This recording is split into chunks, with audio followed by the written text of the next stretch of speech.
As we celebrate our July 4th and the founding of the United States, it is honorable for us to remember the icons that symbolize what our country represents.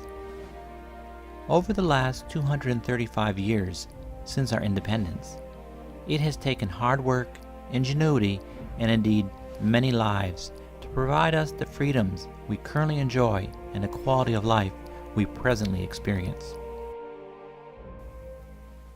Many of the symbols of this great country that are easily recognized include the Stars and Stripes, Mount Rushmore, the Golden Gate Bridge, and of course the White House, just to name a few. Yet, there are many other images that reflect the hard work and American spirit that has brought us to where we are today. One such icon are the barns of the rural American farm.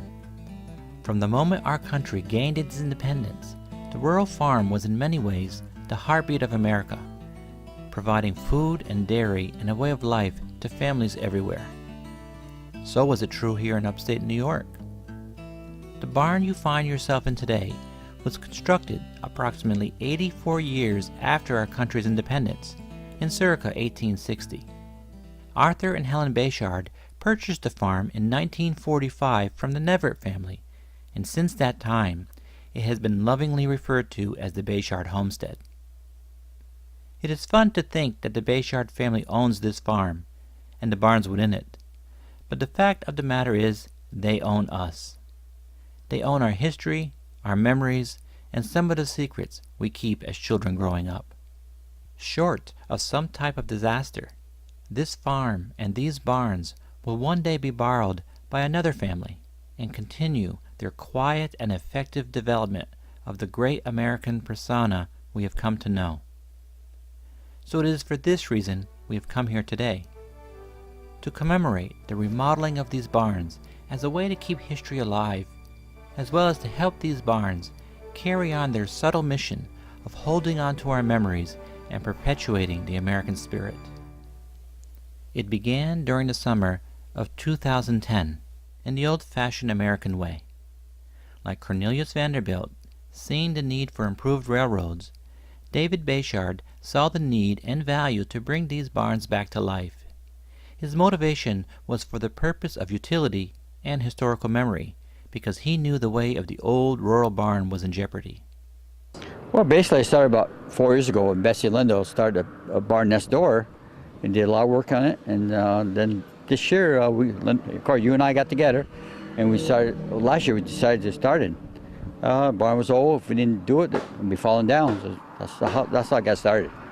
Although some will argue with this, David Bechard did not have the funds of Vanderbilt, and therefore sought to have the best quality of work he could get, while at the same time not go bankrupt. Real expensive to repair a barn. You have the right contractor. So, we want to do it for the family and everybody involved. Okay. He eventually hired Jamie Savage, owner of AES Contracting, and work soon began. To the average eye, it might have appeared that the best remedy for the barn would have involved a lighted match. Yet to Jamie and his men, it was a canvas upon which to paint their masterpiece. Jamie and his men started where any new construction begins, the foundation. It was the heat of late summer when earth was moved away and the barn was put up on jacks. The failing stone foundation was removed, crushed stone bed laid down, plumb lines were set. Soon a new straight and level coated covered cinder block foundation was put in place. The barn had new legs. It seemed like a lot of work, even in today's world, and it made one wonder what it must have been like for the men who built these barns, and how on earth were they able to do it. They had to work with a lot harder. They had to build on something that was at a square to begin with material that was at a square. So they were fighting right from the get-go, where now we got the means and know-how for foundations, footers, and we start building from square from the beginning, and that's how our buildings look so much better. But they used their means, and they had to do it from nothing, and we're fighting it all the way from the beginning. They had to go out and make their own supports, their lumber. They had to resaw it. They had to hew the beams. And that's just starting, and they had to come and figure out where to lay it out, how to get it up there, how to support it in the middle, and tie it all together at once. and still just have a skeleton and have it all supported, and then they'd side it. Once the foundation was in place, it was time to move on to the next phase. In a project like this, everyone comes together with their ideas.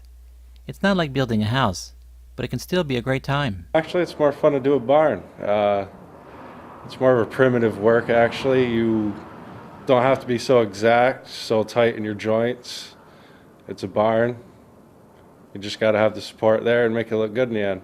Yet, the end of the project was what everyone was wondering about. So, everyone becomes a part of a restoration project such as this, because most get excited about keeping history alive. At some point, the lucky ones got to even play supervisor, all the way from the patriarch himself to the cross-eyed resident barn kitty known as Freebie. But supervisors aside, the end product of remodeling of a barn can sometimes be hard to visualize. It can be challenging to balance a modernization of a barn like this for utility purposes, while at the same time maintain the character and personality of the barn that was originally created, because in its day, this barn must have been impressive. Actually, this was one of the more better built ones I have did. Just for the way your beams are all set, they're all locked and timbered, and they're all doweled and joist. You can see right here, and they really took their time building it. You know, they didn't cut no corners, and that's probably why it held together for so long. I couldn't imagine doing it like that. It'd take forever. So David Bechard was lucky to have Jamie Savage and his men. They were a modest crew, and you didn't have to hold their hand. They always seemed to have practical common sense and initiative, and gently helped the remodeling take shape without taking over the project. I do kind of have perspectives, but you know, that's only because I've seen different designs and whatnot. And it's hard to, when you approach a homeowner, it's hard for them to try and direct them on what it's going to look like unless you draw it right down on paper, you know. I like your brother Dave, I try to explain to him, and then once it's built, he knows right off, you know. Eventually, the skills and personalities of all those involved fell into harmony, and the refashioning of these old barns continued smoothly. Thanks to a suggestion by Judy Bechard, sliding rail barn doors were installed on both sides of the barn instead of the usual uninspiring garage doors. Large beams were cut, new windows were put in place, and the second level had a new floor installed with a staircase entry instead of the old ladder, and concrete floors were repaired as needed.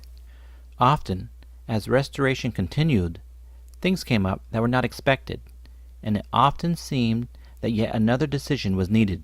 Whether it was an additional window or a rotted floor beam, there was always something that would put the project on pause, as those involved decided to fix it now or let it be. To his credit, financier David Bechard usually chose to fix it now, and so the barn has a quality and a beauty that no one had anticipated. As it came together, excitement grew, not with just those involved, but the North Country at large. Almost anyone you spoke to knew of these barns being remodeled. It seems everybody enjoys history being kept alive. People in Plattsburgh and everywhere that I didn't even tell I was doing the barn knew exactly where it was, and everybody was talking about it for quite a while. As the barns took shape, so did their functionality and their beauty. Dormers were added to the barn's courtyard, giving it an unexpected charm, as well as a new goat fence to ensure that these escape artists don't get out. The barns began to have an aesthetic appeal to them. In keeping with his modesty and that of his men, Jamie Savage refused to consider himself an artist. No, I don't think I'm really an artist. I think you are. I think you are, Jamie. We come up with some creative ideas, you know, but anything that, usually when we do come up with our ideas, it's something that's either going to maintain space or give you more space or help you in the long run, you know. I wouldn't really say artist. As the project neared completion, the idea was made to share the barn's rejuvenation with the friends, family, and guests at the Bechard annual July 4th weekend celebration. That's right, July 3rd, and we're having a barn party. You're all welcome. And so it has come. Another piece of Americana has been given new life. As much as they keep our memories quiet, so too do these barns keep their gratitude to themselves. Yet, their gratitude is there, and it speaks through all of us.